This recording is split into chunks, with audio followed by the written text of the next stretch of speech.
Care.com claims to vet their babysitters. I'm going to see if I can sign up on Care.com as Harvey Weinstein, who was in the news at the time. So I use a photo of Harvey Weinstein. I make up an email, harveythebabysitter@gmail.com. I completely lie about everything. Fake social security number, fake address. I consent to their background check. And they're like, we'll get back to you in 3 or 4 days on whether or not you're approved. And I thought, okay, this is clear. They're not going to approve me. This is the fakest account in the world. And 3 days later, hello, Harvey. I got approved as Harvey Weinstein. It wasn't a fluke. I applied as Donald Trump and Daffy Duck. And I'm like, they're claiming to run background checks, but they're just not doing this. Is this thing on? Yesterday's price is not today's price.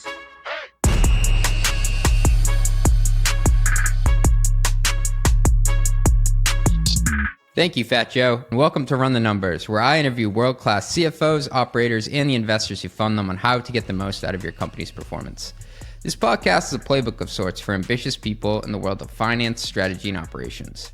Today, my guest is Edwin Dorsey, the writer behind the Bear Cave Substack, a top business newsletter about short selling and activist investing. Edwin started exposing corporate misconduct from his dorm room at Stanford and parlayed that momentum into a full-time career analyzing companies who were either suspected of fraud or plain underperforming. On this episode, we cover the crazy story of how he exposed wrongdoing at Care.com, leading to a massive plunge in stock price and the exec team resigning, how short selling actually works and what makes it unique from typical long-only investing, how Edwin goes about researching corporate misconduct and the clues he looks for in consumer industry reports, sketchy stuff he's seen CFOs do, and why you should really pay attention to who you hire as your auditor, what you should think if you're an employee and an activist investor takes a stake in your company, and what to look for when someone says they're resigning from a board position and what it could really signal. I should honestly just call this episode Story Time with Edwin because he kept me on the edge of my seat the entire time. He has a crazy memory, able to recall the specifics of all the short selling cases he's built up, relying upon actual examples of companies for most of my questions. I have an entirely different view of the world of activist investing and short selling after talking to Edwin. What I like most about this episode is that he takes his experiences and then draws clear lines to what it may mean for operators running a business and CFOs keeping a steady hand on the wheel. All this and much, much more after a short word from our sponsors. Quick math, the less your business spends on operations, on multiple systems, on delivering your product or service, the more margin you have and the more money you keep. That's the goal, isn't it? But with higher expenses on materials, employees, distribution, and borrowing, everything costs more. Yesterday's price is not today's price. So to reduce costs and headaches, smart businesses are graduating to NetSuite by Oracle. NetSuite is the #1 cloud financial system, bringing accounting, financial management, inventory, HR into one platform and one source of truth. With NetSuite, you reduce IT costs because NetSuite lives in the cloud with no hardware required. Access from anywhere. You cut the cost of maintaining multiple systems because you've got one unified business management suite. You improve efficiency by bringing all your major business processes into one platform, slashing manual tasks and errors. Over 37,000 companies, wow, that's a lot of customers, have already made the move. So do the math. See how you'll profit with NetSuite. Now, through April 15th, NetSuite is offering a one-of-a-kind flexible financing program. Head to netsuite.com/metrics. That's netsuite.com/metrics. Ooh, yeah, you know your boy loves some metrics. That's netsuite.com/metrics. Please go there, guys. I really need it. Financial operations are needlessly complex. Startups have to cobble together a patchwork of tools to reconcile transactions from different sources, work to get a holistic view of cash flow and how it maps to company priorities, and struggle to glean answers from platforms that speak different languages. Simplicity can transform your business operations. That's why Mercury powers your financial workflows from the bank account so you can pay bills faster, stay in control of company spend, and speed up reconciliation. Apply in minutes at Mercury.com and join over 100,000 ambitious startups that trust Mercury. I like that. Not just for banking and credit cards, but for the precision, control, and focus they need to transform their financial workflows and perform at their best. Mercury, the art of simplified finances.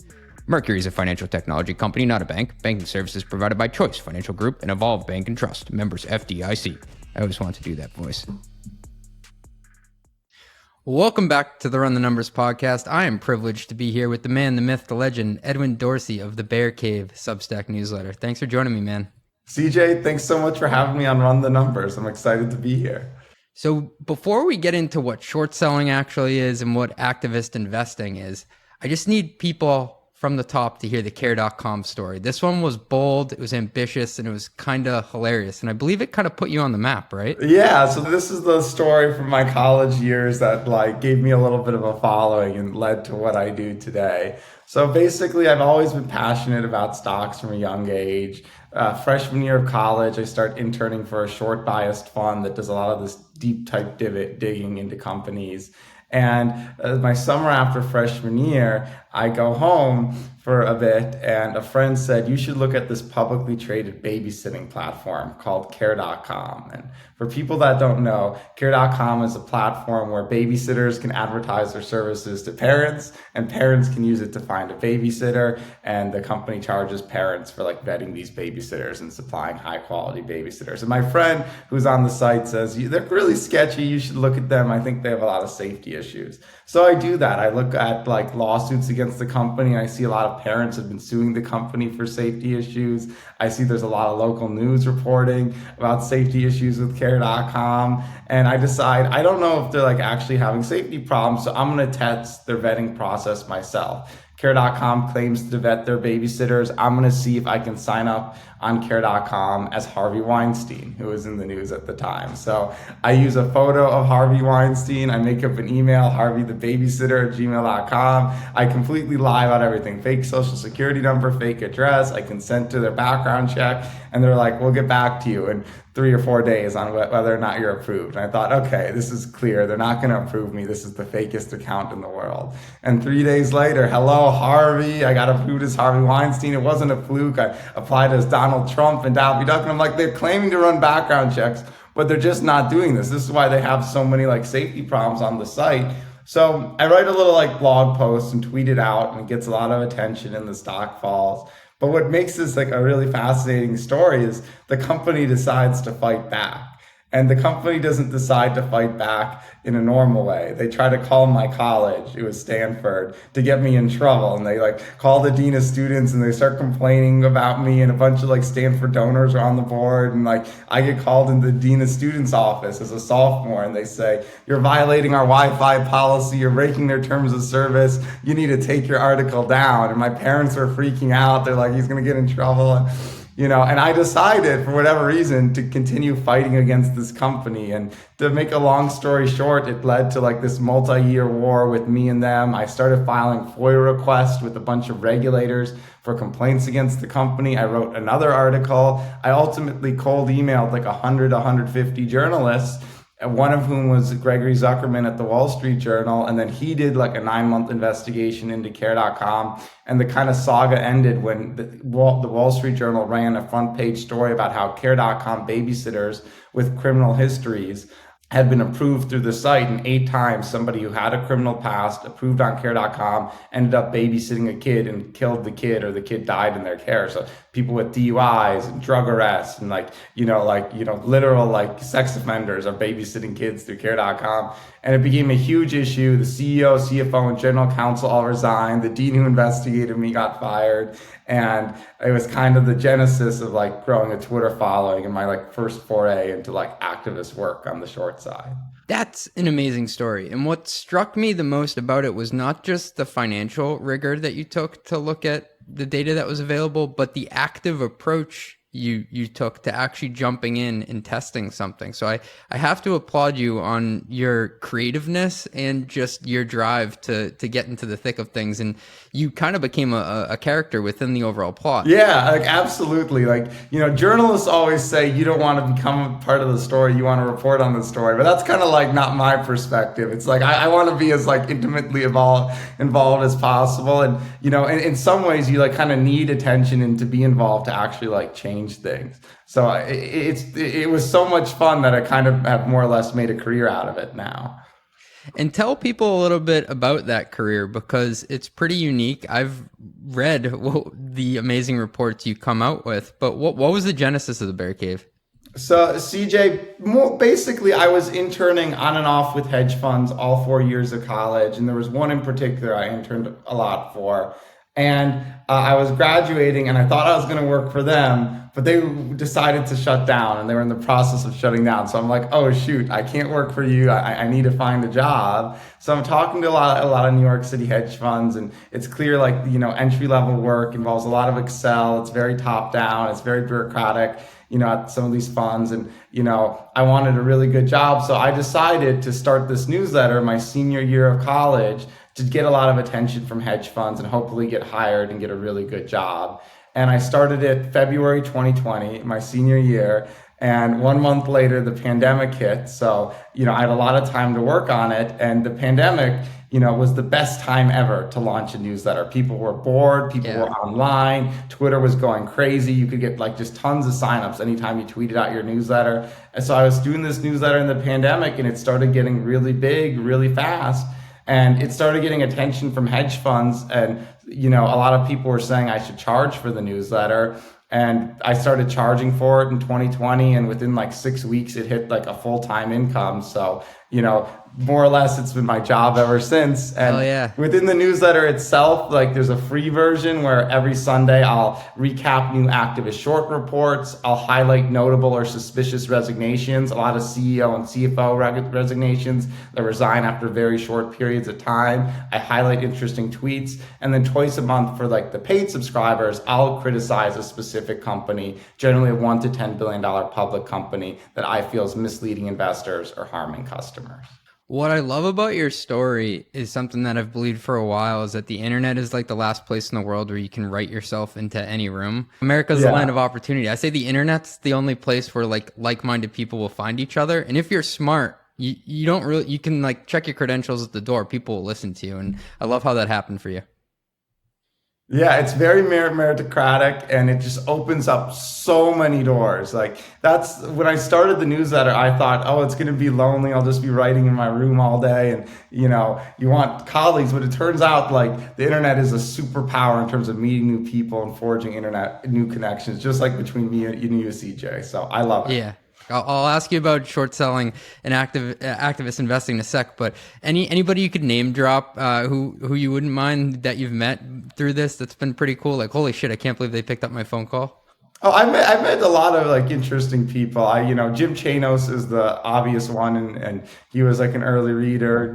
Jim Carruthers was an early boss. Mark Cahotas has a big following on the short side, and he was a huge early mentor. I met Bill Ackman before. Wow. I met David Einhorn before, but that was when I was really young. I've somehow been on a phone call with Carl Icahn, but and the other story I like to say is I'm very persistent in trying to meet with people. The only person who rudely rejected me actually is Warren Buffett. I sent so many letters when I was young to their office. They literally told me to stop sending letters. So, but I've got to meet a lot of cool people. Persistence is key. Okay, Edwin, I gotta ask you, short selling seems pretty hard. Don't markets in general go up over time, and you're betting for something to go down? That's very, very true, CJ. Markets absolutely do go up over the long run. And the common, saying about short selling is a stock can go all the way up to infinity, but it can only go down to zero. And then the common retort from short sellers is, a lot more stocks go to zero than go to infinity. So first, shorting is hard. You're going against the market. The market goes up an average of 9% a year. What I might point out is most of the outperformance is driven by a few companies, and actually most companies underperform, and a lot of companies underperform cash or T-bills. The thing is, most people view shorting as a way to get more long. I would never tell somebody, oh, if you want to earn a lot of money, make a short book. What I would say is, if you want to earn a lot of money, go 150% long, hedged by being 50% short. So even the best short sellers like Jim Chanos, I think if you look at his long-term short-only returns, it is more or less broken even. But the model typically is you go more long, to offset the shorts. So even if you break even on the shorts, you can make, money by going extra long. And then, a unique thing is, I think people like to think in the public markets, you got a lot of honest, dedicated companies trying to do their best for shareholders. And that's true in a lot of cases, but it's not true in all cases. And a lot of times you can find publicly traded companies where their mandate is explicitly not to outperform for shareholders. One example I've written about is Amalgamated Bank, which is like a union bank. Not only are like all their depositors unions, but the unions control half the board. And in my view, they're very much like, even though they're publicly traded, they're more or less signaling to the market repeatedly they're not being run for the benefit of shareholders. They're being run for the benefit of their union clients and board members. So you find these kind of quirky situations in which I think you can really be confident they're not going to outperform in the long run. But yeah, shorting is hard, and it's so hard that you're not going to generally make money in the long-term shorting unless you're hedging it by going more long. It's a good hedge. It's not a good way to make money on its own. I like how you pointed that out about it being a hedge, because I think a lot of people on the surface think like, oh, shorting, like, holy shit, I can only make a finite amount, but I could lose to infinity. Yeah. It's also like, you can make a finite amount, but you can also short more as it goes down. If you use options, the returns can be totally outsized. For example, like Silvergate and Signature Bank were two crypto banks. Yep. I criticized a lot in my newsletter. If you shorted them, they went to zero. But if you bought like put options, you could have made 100 times your money when they collapsed. So like these financial institutions can collapse really quickly. Like buying credit default swaps on debts, like in the Big Short. There's ways to like make money short selling, but for most people, it like only makes sense if you're a fund manager, you're good at picking stocks, and you want to get more long. So you like have a short book that allows you to get more long. Hey, thanks for listening. We'll be right back after a word from our sponsors. As a SaaS CFO, I know firsthand how difficult it is to prepare your business for funding. It's not enough to simply know your metrics. You need to be able to tell the story of your business. That's why I'm so excited to partner with the sponsor of today's episode, Maxio, the leading billing and financial operations platform for B2B SaaS. Maxio helps finance teams at top SaaS companies like Chili Piper, Crunchbase, and Stack Overflow get cash in the door faster, automate revenue recognition, and tell their stories with investor-grade metrics. Love it! By building all of your SaaS metrics off the same data set as your financials, you'll avoid major headaches when telling your story to investors and your board. So whether you need to get funded, stay funded, or impress your board, aren't we all trying to do that? Visit maxio.com/run the numbers to supercharge your financial operations in 2024. Not only does requesting a demo using the Run the Numbers link help support the podcast, ya boy, you'll also receive a 10% discount on your first year with Maxio. Please do it. It will be awesome. That's maxio.com/run the numbers, maxio.com/run the numbers. Woo! How often are you betting on a binary outcome? Like, is this company going to collapse or not? Because I take it back to this story, and this is like my only experience actually short selling something. It was actually the opposite. I was betting on it to go up, but I remember there was this company called Wirecard. I think they were out of Germany or Switzerland at the time. And I was sitting on the couch with my brother, and there was a big fraud case with it. And I was talking to him, and I was like, this is either going to go back up to 100 or this is going to go to zero. Like, there's no in between here. So how often in your head are you thinking like this is going to go down versus this is just going to go to completely zero and it's a yes or no outcome? So it totally depends on like a case by case basis. I obviously want companies, like my preference would be to write on something I can feel will fall like 80% or more. Generally, when you write on the really big companies, that Wirecard might be like an exception. And, but if you write on a big company in America, it's unlikely like a $50 billion company is going to zero in like 2 years. It just kind of doesn't happen. Maybe like in the rare case of financial institution, but that just doesn't happen for like, I'm very bearish on Hershey's for a wide variety of reasons. I don't think they're going to go to zero anytime soon. I just think they're going to underperform. But, there's a lot of cases, especially in smaller companies and financial institutions, where you think it can go to zero, especially if there's like explicit fraud. The common saying short sellers like to use is oftentimes frauds that ultimately go to zero are also the ones that like have the biggest run-ups and like hurt shorts the most. So even though Wirecard went to zero, there's tons of people that knew it was a fraud and lost a lot of money just because it squeezed all the way up. So what a lot of shorts say is for these companies where you're convinced it's a zero, you need to wait till like the Jaguar's out of the tree until it's like so obvious it's just about to collapse and wait for the very last moment to get in. And that's how you generally play these things are frauds. And the timing aspect is what scares me the most, because you could be right, but you could be right at the wrong time. Yeah, well, part of being right is you need to get the timing right, and I think it just comes from like a really intimate understanding of the business and being willing to wait. So there's situations that I know about and I've known about for like the last 3 years, and I just haven't written on them because I'm just like waiting for the moment, to like absolutely write on them. Like one company that's not a fraud, but I'm waiting for the right moment is Murphy's USA. I've never written on them in the past. They're a phenomenal performing stock. They have a bunch of gas stations located outside of Walmart, and their business is selling gas and, selling salty snack foods, lottery tickets, and, tobacco in their convenience stores. And I just like kind of look at that. I don't think gas consumption is going to be like a secular positive for the long term. I don't think salty snacks and tobacco are going to be like big winners. And like at some point, this is going to be a fantastic short. Not today, but at some point. So it's oftentimes just like waiting for the right moment to strike. You heard it here first, Murphy's. So, Edwin, what's the number one signal you look for to say, okay, this may have legs, I'm going to go deeper or at least start tracking this? So CJ, I look a ton at consumer complaints. That's kind of the thing I'm known for in the Bear Cave is I try to see a company's relationship with its customers. So first thing, a lot of investors do is pull up the financial statements. First thing I do is I want to like go to SiteJob or go to Trustpilot, go to consumer review sites, see what people are saying on Twitter, Reddit, whatever, and see a company's relationship with its customers.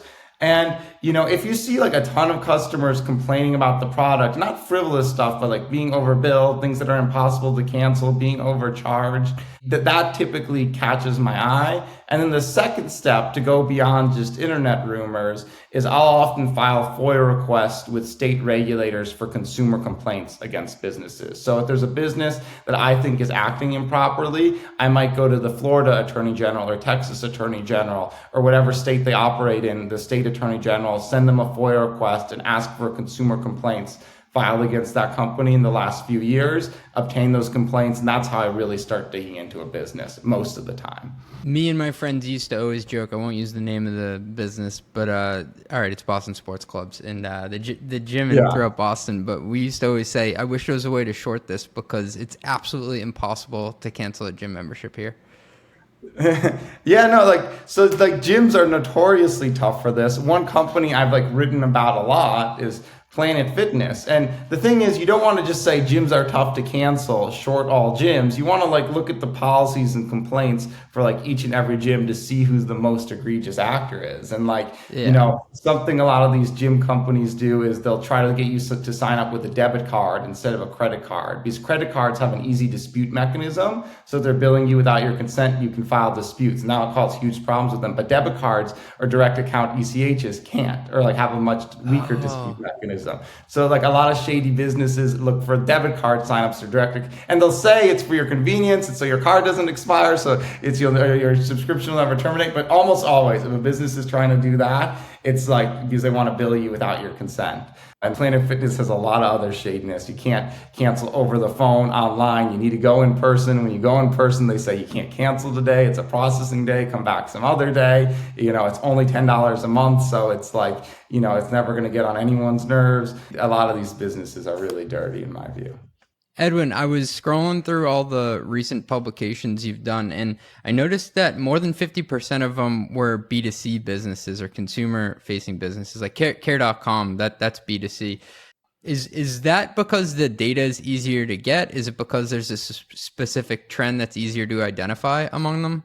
Yeah, so not all of them. Like Zoom Info is a business I've written on that I think a lot of CFOs are familiar with. And totally. But like my specialty is doing these FOIA requests with state regulators to like get consumer complaints. And that's obviously good, like easier to do if there's like a lot of consumers. I don't think a lot of small businesses or CFOs are writing like letters to their state attorney general about like a B2B software vendor that screwed them over, and then, but a lot of consumers do that. It's also, I'm just like I think B2B is a little tougher to understand as an outsider. It requires niche expertise. But I do look at like everything. One of the signals that you said you look at is management turnover.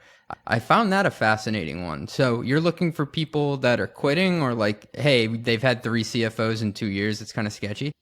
Yeah, so like your 3 CFOs in 2 years is obviously like pretty sketchy. I'm really looking for like a pattern of resignations. So a tool I love to use is Insider Score. You type in the company and you see everybody who's resigned from that company in like the last 5 years. So 3 CFOs in the last 2 years, that's not good. I pay a lot of attention to board members. And then there's like different types of resignations.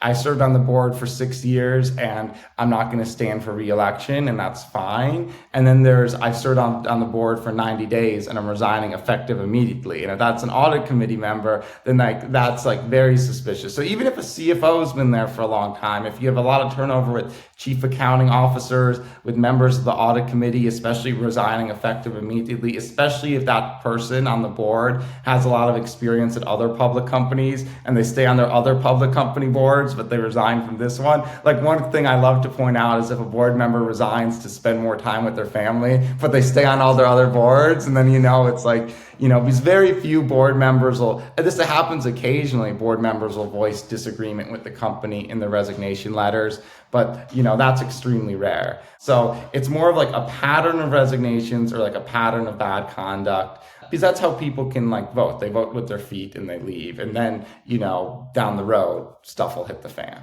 Whenever somebody says they're leaving anything to spend more time with their family, I'm like, you seem pretty busy though, still in all these other realms of life. Yeah. One thing I highlighted in my newsletter is John Huntsman left the board of Mobileye to like spend more time on his other endeavors, but he's currently on the board of Caterpillar and Ford. And it's like, well, like, why did you choose this one? I love all the real life examples you have. Uh-huh. It makes it like very tangible. So Yeah. I appreciate that. Hey, Edwin, I was telling you that a lot of the audience are operators or CFOs, people who are in the weeds with the financials. And you'd mentioned that auditors is kind of a flag. Can you say more on why you should have your spidey senses up if a company is like switching auditors or maybe using a small auditor?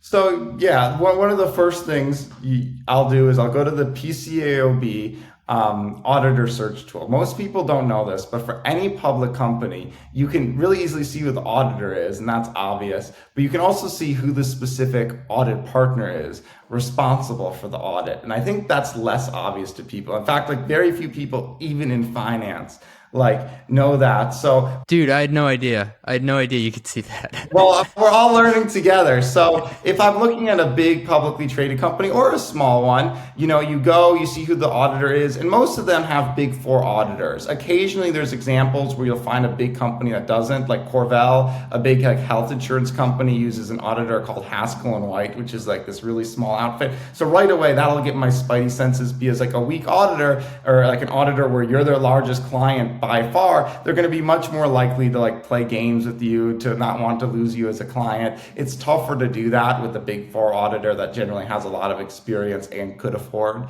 to lose you as a client. So anytime you see like this company is the biggest client of an auditor, that's kind of like a red flag or odd, because you might be able to get more by the auditor. Obviously auditor resignations matter a lot, and the Wall Street Journal had this really interesting study that the timing of an auditor resignation matters a ton. So if an auditor, resigns in April, May, or June, or in the summer, those are common times for like auditors to be replaced. Auditors resigning or being fired in December, that's like a really big red flag. This is about when you're supposed to close your books. That's generally a sign of like big accounting issues coming. And then auditors resigning like January and February before you file the 10K, before you file that, that's like an extremely huge red flag, because that's a sign of like some form of disagreement or something went wrong between the company trying to close its books and the auditor. So it's not just number of audit resignations, it's very much like the timing of it. And then because on the PCAOB auditor search tool, you can see not just the auditor, but the specific audit partner responsible for doing an audit for any public company really easily. You can try to judge the quality of the audit partner responsible for the audit. So if I'm looking at a public company, I'll go to the PCAOB thing, see the auditor, almost always it's a big four, see the specific audit partner, and see what other companies that audit partner has worked on. So if that audit partner has worked on three $50 million banks, and then one big healthcare company. It's like, well, what the heck? They're probably not really experienced. This isn't work. And what sometimes happens, and this is especially true for US listed Chinese companies, is you'll get incredibly weak audit partners just bouncing between, bad companies over and over again. So there's like this one woman who like works in Ernst & Young's China office. She's signed off on like the audits for like 5 different companies, 4 of which have gone to zero and been accused of fraud, and 1 of which is like not gone to zero but is being accused of fraud. And it's like, I want to bet against whatever's company she's auditing next, So, there's the basic level view of just see who the auditor is, and if the resignation happens, like, oh, that's bad. But then there's a lot of ways like that you can dig in with expertise, see the specific audit partner, see when resignations have occurred in the past. And then I like to go even a little deeper. So sometimes I'll look up the audit partner on LinkedIn. And in one case, for Medical Properties Trust, I found this specific audit partner. I looked up his LinkedIn, and he said he's a member of like this church and proud to be like, heavily involved in this church, which seems nice. And I go to the church's page, and like, guess who's the big donor to the church? Medical Properties Trust, the company he's supposed to be auditing. And I'm like, no way. Another thing you can do when you know the specific audit partner is, I didn't personally do this, but B. Riley is a company, a financial services company that's under a lot of scrutiny for their audit, and they're audited by Markham, and the specific audit partner who is responsible for auditing them is named James LaRocca. And a bunch of people have been sending him whistleblower emails, and then they noticed that they're getting an out of office message from him in the middle of February before they filed the audit. So companies need to disclose when their auditor resigns, but they don't need to disclose when the audit partner responsible for the audit resigns, which in some ways is like just as worse. So by knowing about the PCAOB auditor search tool, seeing the specific like audit partner responsible for auditing it, and knowing about all these like tips and tricks, you can often get an edge on the market just by purely public information. And that's one of the ways I try to add value in my newsletter, CJ. This is the juice that the people come to the pod for. Are there any other examples of like regulation or governance issues that you look for? So you said board members resigning, you said maybe weak audit partners. Anything else in like kind of the finance or governance realm? So since this is like a really CFO, so I generally am more focused on the qualitative, consumer complaints, stuff like that. But, let's talk about some of the finance, red flags in terms of frauds. Like, how does like fraud generally start or occur? What do like most short sellers look for, CJ? Typically, like my big mentor of mine, Mark Cahotas, likes to say, almost all corporate fraud starts with a little bit of channel stuffing. Okay, so you want to make your numbers for the quarter, and there's a lot of games you can play, especially if you're close with your customers. Order December 31st instead of January 1st so we can make our number. Or we'll give you a discount if you order December 31st instead of January 1st, just to get like the order done. And sophisticated buyers will often be willing to play this game to get a discount to make you hit your number. But so that's how it usually starts. And the problem with channel stuffing is that next year you're going to be extra short on your number. You're not just short because the sales are bad, you're short because the sales you would have in this period have been pulled forward to an earlier period. So now you need to do something bigger, and you do a little more aggressive channel stuffing. And then eventually you need to find a way to fake sales. So like one big company I was criticized by a lot of short sellers, this is a little before my time, was MiMedx. And they were doing a lot of channel stuffing with their distributors. And then how do you fake sales? Well, if you sell on consignment, you just start sending products to people who aren't going to pay for it just so you can book the revenue like on consignment. You can, sometimes companies have former employees sign up as customers. So MiMedx, a lot of their big new customers were like former employees who were starting LLCs, who were like taking custody of the product in their house. So anytime you see that, anytime I see a former employee as a customer of any sort, extremely big red flag. It's like, that doesn't make, any sense. So you'll see just like all these other like red flags in Luckin Coffee, which was a Chinese coffee chain that collapsed. It was literally like the chairman was just, ordering like hundreds of millions of dollars of gift cards, just to boost the sales. And he was never paying for them. But like, I guess if you just say like, yeah, this guy bought $100 million gift card from us, it's like, that's how you like fool the auditors. I don't know. So there's like a lot of games like that. And, like Kem Ors, the CEO and CFO, just got fired, and because the board found out about it through an ethics hotline tip, And the CEO, CFO, and chief accounting officer were fired like a week ago. And they basically said, a year ago, they did a little bit of channel stuffing. This year, they were doing more like bring the cash flows forward, bring the payables out to the next year, and so they can hit their incentive compensation targets. So anytime you see anything of a game like that, and obviously as an outsider, it can be tough to figure that out because I don't have I don't understand exactly the games they play, but you can go on Glassdoor, and something I always look for on Glassdoor from former employees is we felt the pressure to hit the number.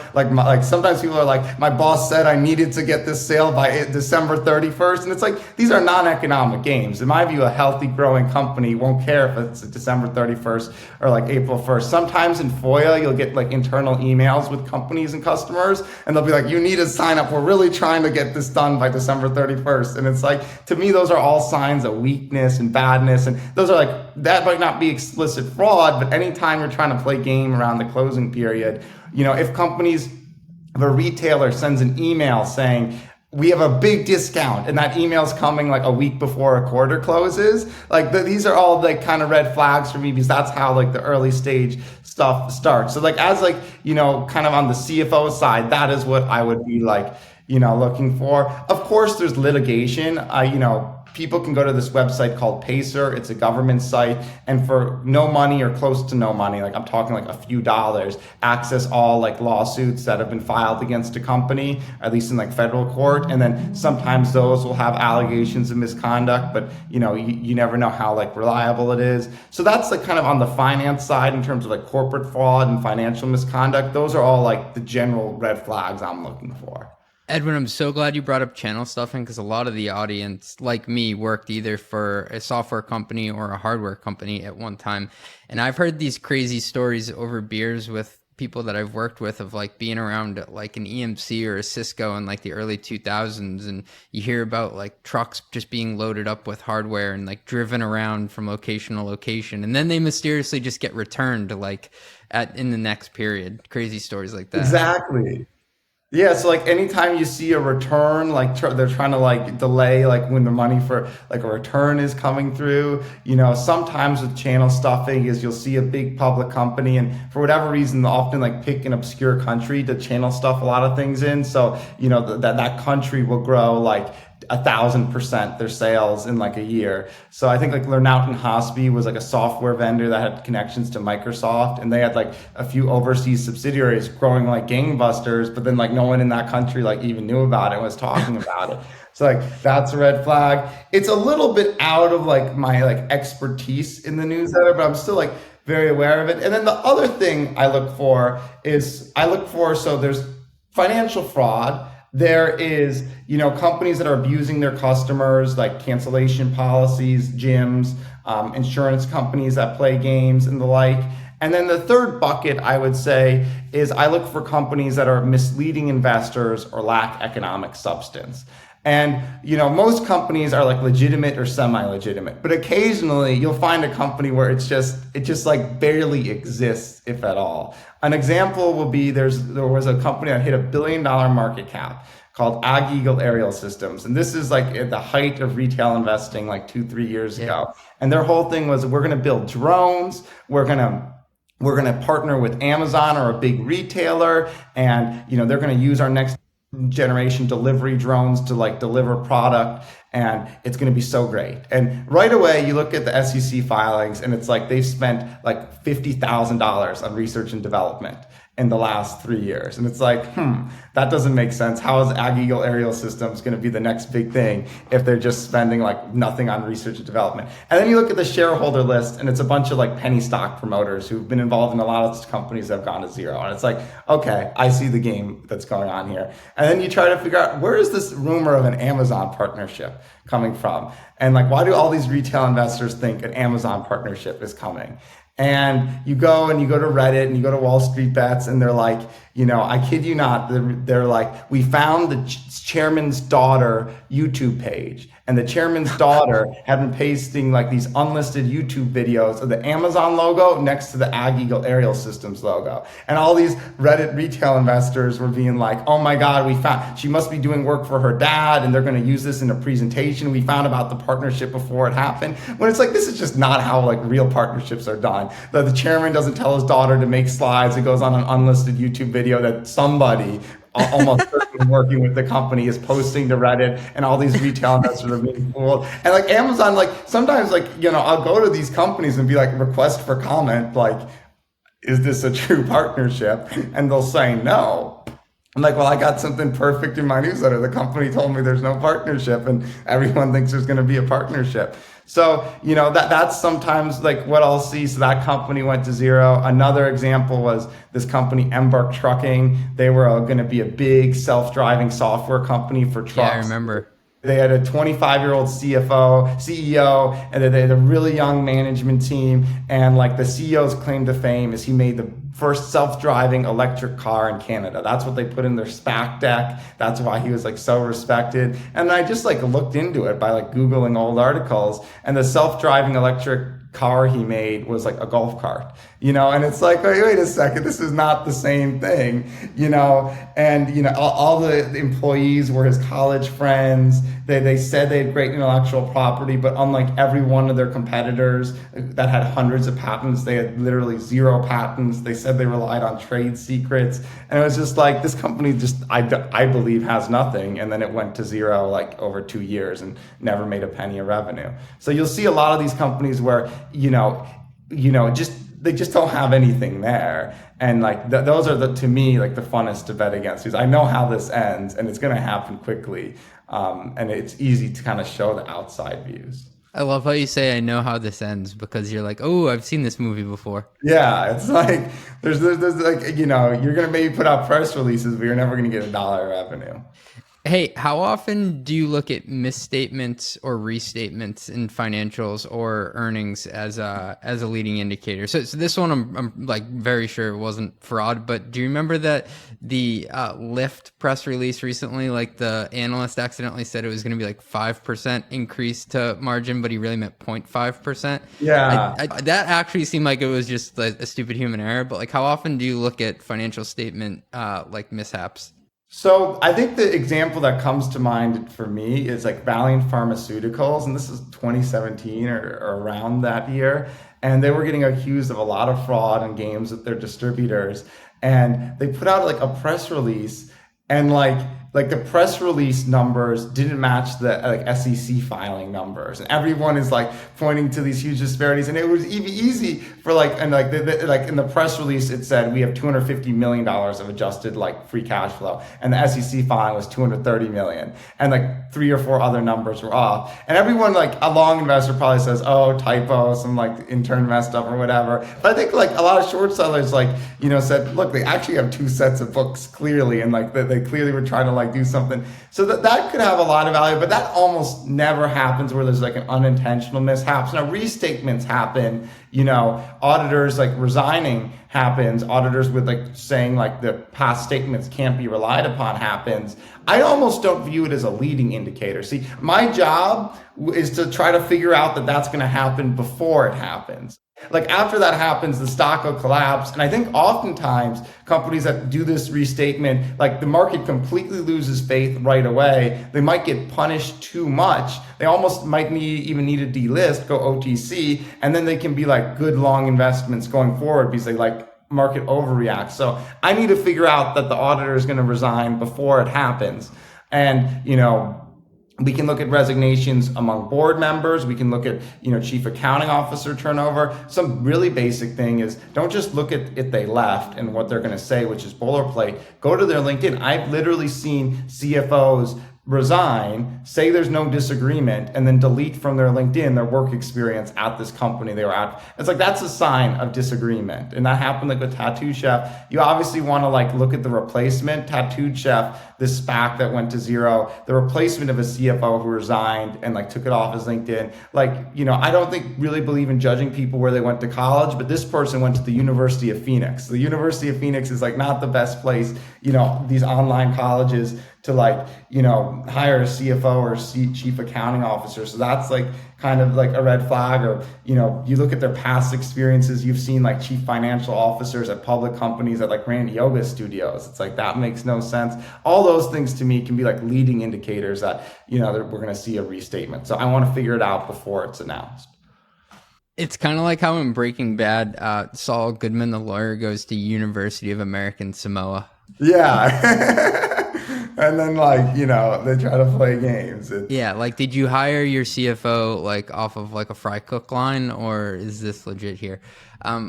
Hey, speaking of that, are there ever management team members that you followed from company to company? Like, it wasn't the company itself you spotted the trend, but the people going from place to place they were the tip off. Like, you said it with the auditors, but like, have you seen a CEO or CFO like, this person's probably up to no good?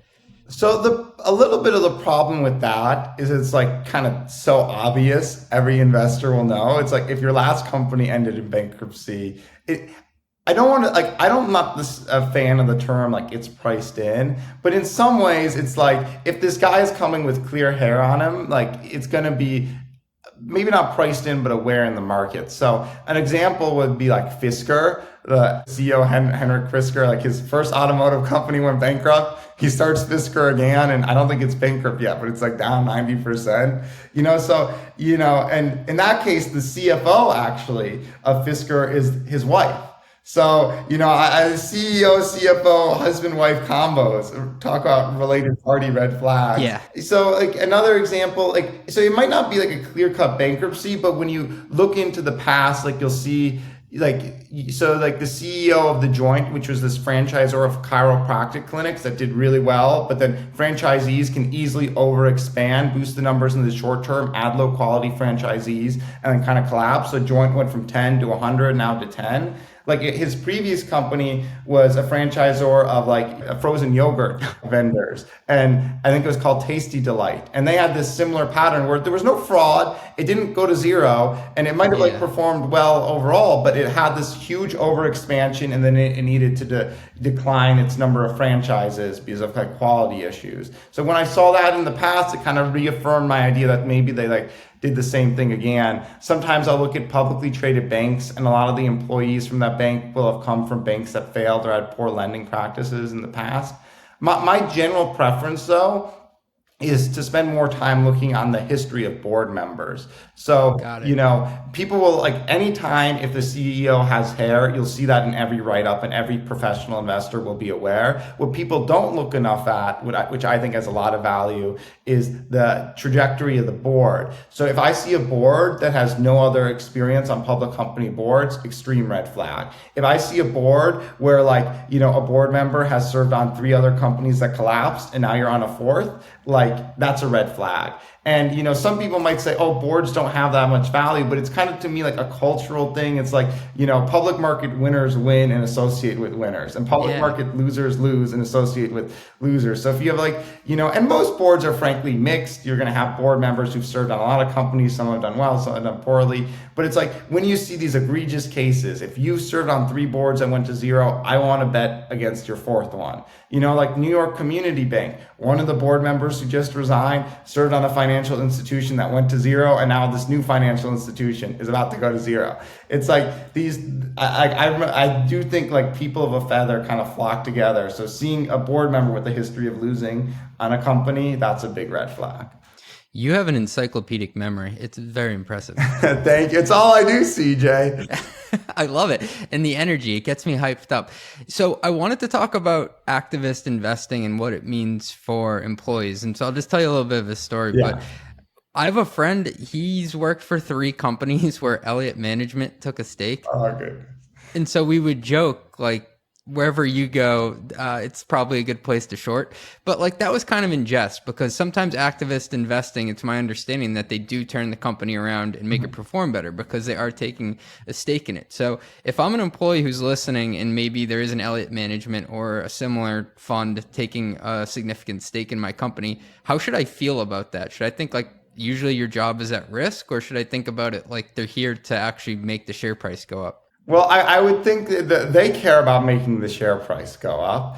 And I don't think it would be good for like most activists don't say pay your employees more, Yeah. add retention bonuses, and hire more. That is typically not in the activist playbook. I would read what they have to say. Maybe around the edges, you're like thinking a little more about new employment opportunities. Like I like to joke the best way to like keep your job is to do well at your job. The best investment you can make in your financial future is doing well at your job. People want side hustles and all this. It's like, no, it's pretty simple. Just do well at your job and like Yeah, make the main thing the main thing. yeah. So what I would actually be more scared of than an activist coming in, and they often publish a lot of like public presentations. So look at that, and if their big thing is cost cutting, then that's a sign like people's jobs are going to be going out the window. But if it's like we want to spin off these divisions, that doesn't necessarily I put somebody's jobs in jeopardy. So look at what the activist has to say. I don't know if it's probably a small negative. I don't know if it's a huge negative. What I'd be particularly concerned about is if a short activist comes and starts writing about your company. To me, that could be signs that there's a big issue with the company. And, generally companies that have like short reports with merit tend to underperform. So if I saw a short activist publish on my company, I'd really want to read that closely and see what's going on. How much does publicity in marketing and distribution matter in this business?